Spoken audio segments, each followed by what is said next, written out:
Hello there, everybody, and happy Batman Day. And I have been really late on reviewing this movie. I don't know how I've not reviewed this movie on my channel. I'm going to be talking about Batman 89. So, this is the big step that made Batman what he is today, the dark and grittiness of Batman. A lot of people knew Batman back in the day for just Adam West Batman. Rest in peace, Adam West, by the way.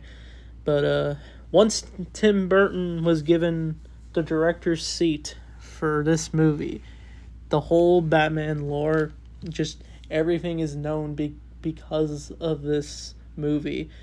It inspired the seriousness of Batman, the dark grittiness of Gotham. It's not like the Adam West show where everything is campy and silly. It takes Batman in a completely different direction. And this is technically my first Batman movie I ever saw. This is my introduction to the character. It was just this movie. I watched a very old recording of this movie from my mom's TV when she was younger, but I finally got a DVD of this movie. I was finally able to fully watch this movie where I can actually hear it and see what goes on. But that was years ago. But since then, this is easily one of my favorite Batman movies of all time. But I honestly don't really think much about this version of Batman. But I do really love like Robert Pattinson as Batman. I love Kevin Conroy as Batman. But Michael Keaton as Batman is easily one of the best Batmans of all time. And for good reason. But this movie is mainly about Batman going up against the Joker, who played by the awesome, legendary Jack Nicholson. He no longer acts, but he's a very old man. But by the time of this video's making, but he also does a great Joker. It has everything the comics had back in the day, because I'm pretty sure they took inspiration for Batman the Killing Joke for the origins of Joker in this, since the Killing Joke came out like a year ago from when this movie came out. So Tim Burton probably used dark and gritty Batman comics as a blueprint for this movie. But basically Gotham has a lot of terror going on, a lot of muggings, a lot of crime, but the main thing is Batman's there to protect the city.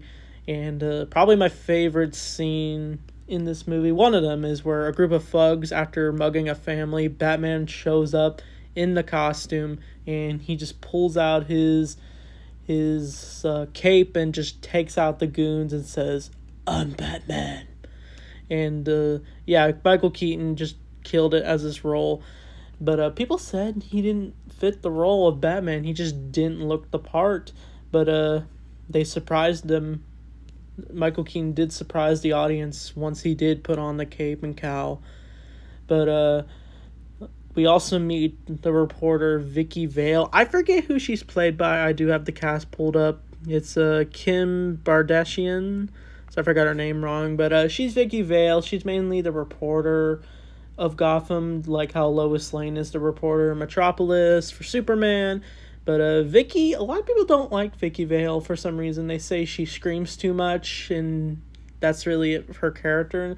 But for me, I actually do like Vicky Vale in this movie. When I think of Vicky Vale in the Batman lore, I think of this version of Vicky Vale. Like, she was basically the love interest to Batman. It's basically Batman's sort of failed love, since, Batman has a lot of love interest with mainly Catwoman, but Vicky Vale is definitely the more underrated ones, in my opinion, for a love interest. I really even like the Batman versions where we see Batman and Vicky Vale from Batman vs. Dracula, which, by the way, I'm reviewing with Little Blue on his channel, which will come out this October.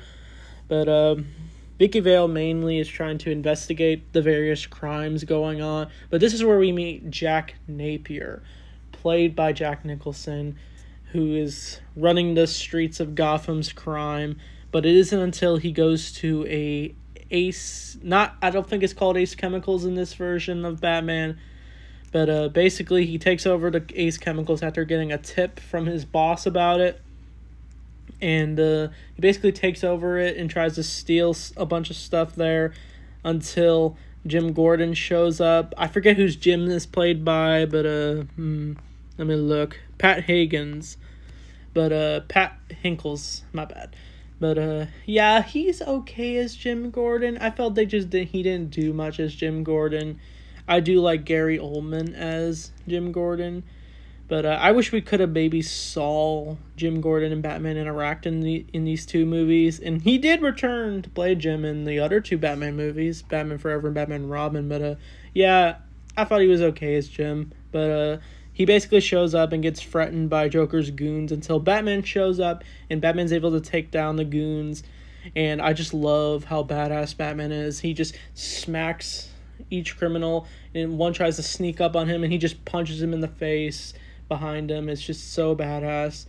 But once Jack Napier tries to escape, Batman confronts him and he picks him up and the goon threatens to shoot Jim, but of course Batman has to let Jack Napier go, and he basically gets hit by acid and Batman tries to reach him when he falls off the railing, and just like in The Killing Joke, Jack Napier falls into the vat of chemicals, and we think that's it for him, but it turns out it's not. And we see the hand come out of the sewer. It's just like, ooh, we know something's coming up. But Jack Napier basically his skin is bleached to clown makeup, and he has green hair, and he puts on a purple suit.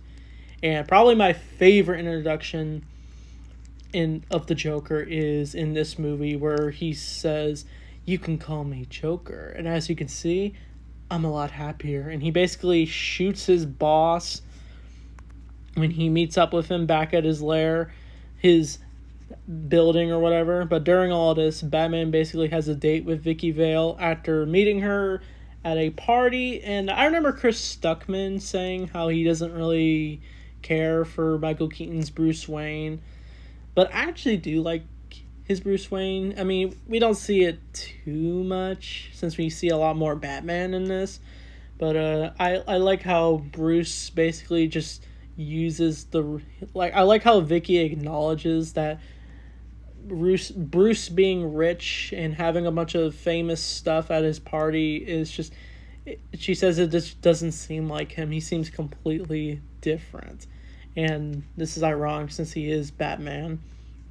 And he feels he wants to do a lot for this city as Batman. But basically, throughout this whole movie, Joker announces his coming, where he makes products of giggle gas, his Joker gas, and he basically uses it on his various victims, and he even uses it on a news lady. Once we get that scene where they basically broadcast what Joker's up to, and the lady basically starts laughing, and she basically dies from the Joker gas, and we see like a smile on her face. It's just like, ooh.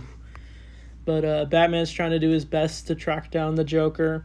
He even notices him dressed as a mime, and he like uses a feather and attempts to kill Jim Gordon during a press conference. We also see Harvey Dent in this movie, played by Billy D. Williams, Lando Calrissian himself.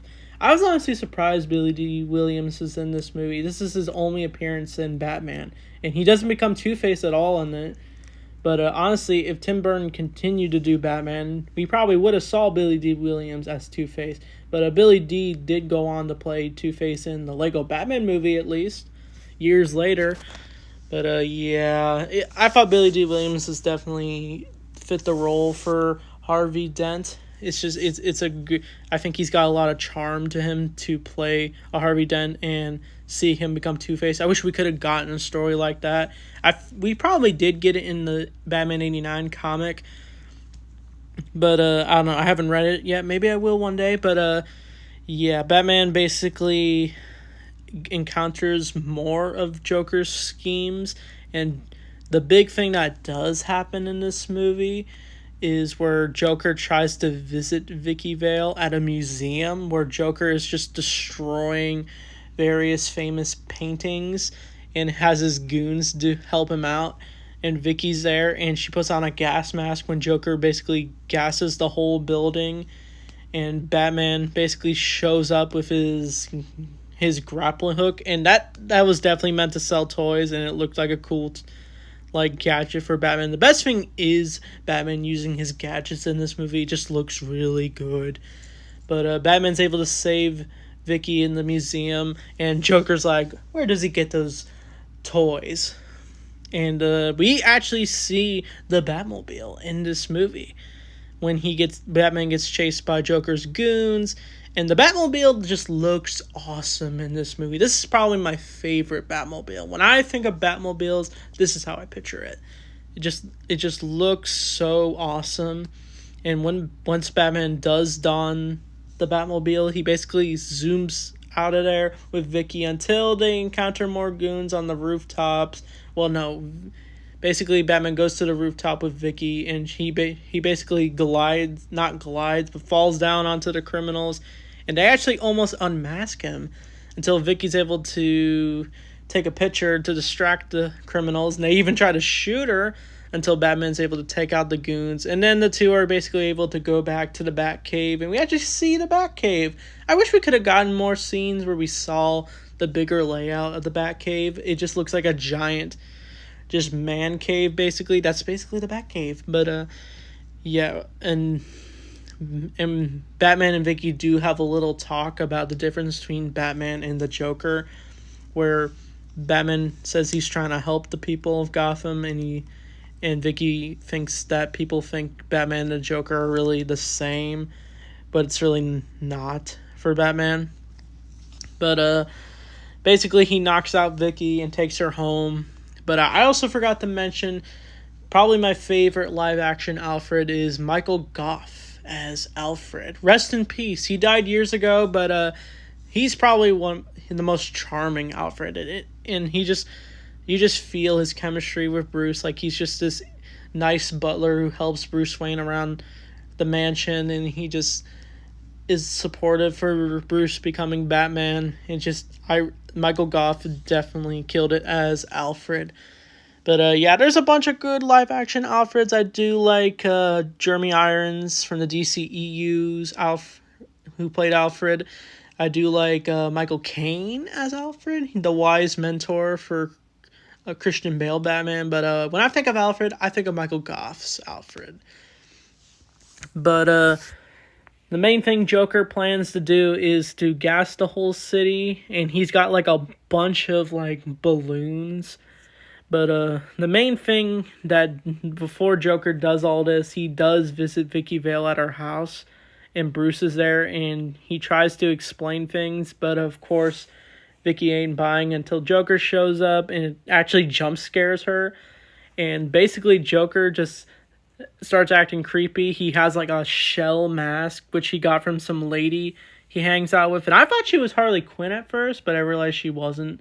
But he basically breaks the mask, and the lair mask, and says, "Ooh, you can't make an omelet without cracking a few eggs." But probably the best line in this whole movie is where Bruce says, "Let's get nuts." And then Joker says, "Ever dance with the devil in the pale moonlight?" And he's like, "What?" And then Batman gets shot. Bruce does, but of course he's gonna survive, as he hid a dish tray under his shirt.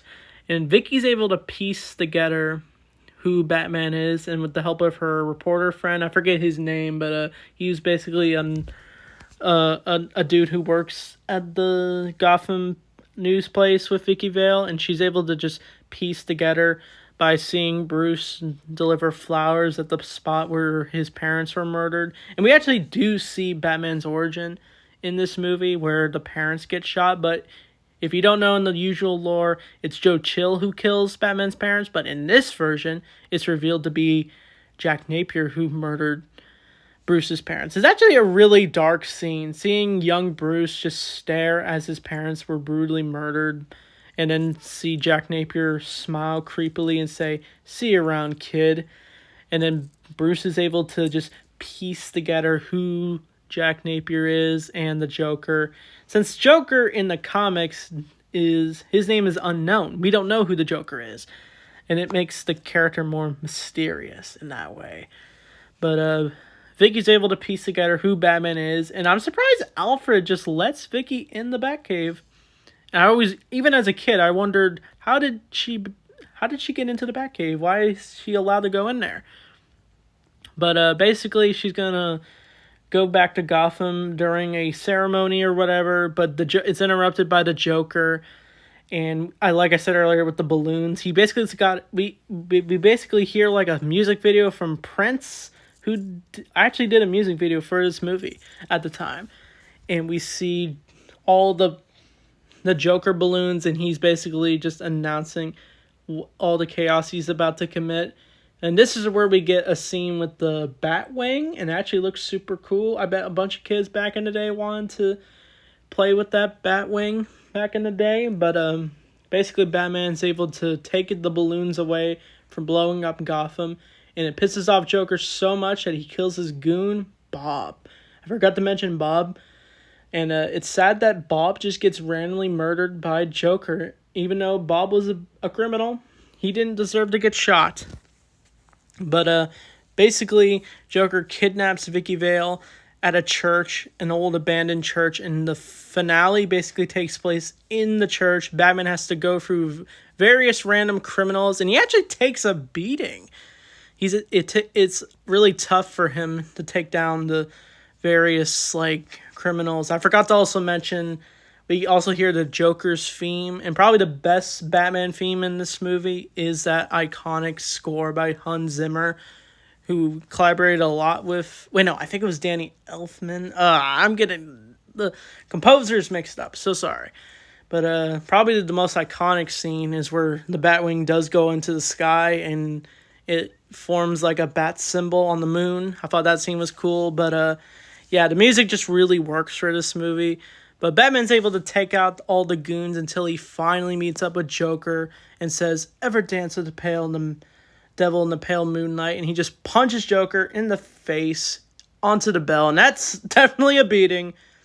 But Joker is just getting his ass kicked by Batman as he announces that Joker created him by killing his parents. And then Joker says, "Oh, you created me for the chemicals." And yeah, it's ironic. Batman and Joker basically created each other in a way in this movie, if you really think about it.